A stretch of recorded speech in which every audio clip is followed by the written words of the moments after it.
Tonight we have a brand new theme from Rage of the Abyss, and we're going to be calling it either Oregon or Primordial. We have Imperial Dragon, the Primordial Dragon, and it is a level 6 Earth Dragon effect monster, 2600 attack and 0 defense. It requires one normal monster tribute to normal summon this card, and you can only use the first effect of this card's name once per turn.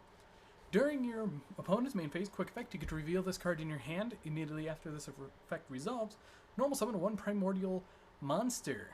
If this card is tributed, you can apply these effects in sequence. Negate the effects of all face-up monsters your opponent currently controls, and banish all monsters your opponent controls with the same type and or attribute as any of the normal monsters in your graveyard.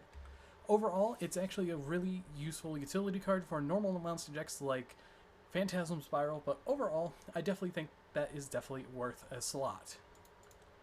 Now, next up we have Primordial Imperial Load. It is a continuous spell card, and you can only use the first and third effect of this card's name each once per turn. When this card resolves, add one Primordial card from your deck to your hand except another copy of itself.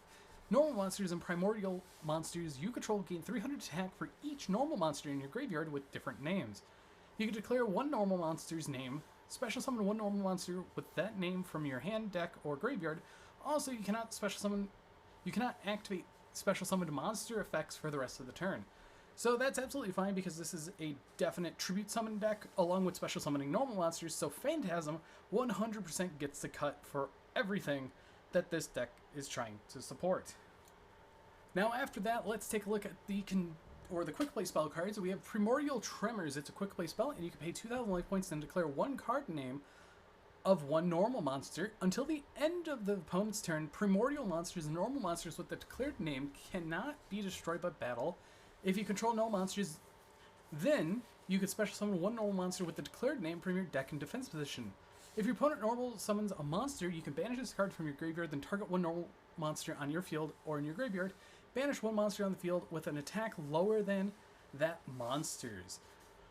Interesting spot removal. Definitely, actually very good with a lot of the normal monster stuff. You can use it in things like Evil Storm. You can also use it in things I would say, stuff like Sun Avalon as small little techs here and there.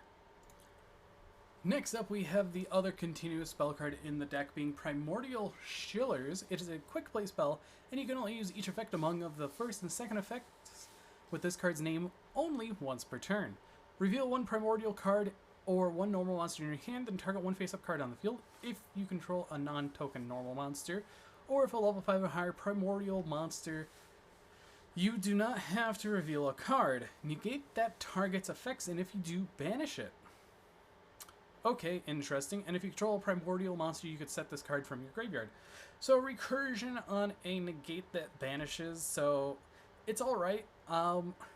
It's interesting to say the least, and I definitely think it's going to be useful in the long run depending on how this deck turns out in the set after Rage of the Abyss. So let's get to the final card. It is a trap card, and it's Roar of the Primordials. It's a normal trap card, and you can declare the name of one normal monster. This turn, all battle damage you take involving your primordial monsters and the declared monster's name becomes 0. If you control no monsters, you could special summon one copy of the declared monster from your deck or graveyard. You can banish this card from your graveyard during your opponent's turn and target one normal monster you control or in your graveyard. Gain control of one monster your opponent controls with higher attack than the targeted monster until the end phase. So just a well-rounded mind control type card, enemy controller overall. And realistically, I think it's definitely a useful card because you can run in things like your Sun Avalon deck. You can run it as just a tech option in many other decks that are normal monsters. So realistically, this wave of support for a brand new deck is alright, and I want to know what you guys think down in the comments below. But anyways, I hope you guys did enjoy, and I'll see you all in the next video.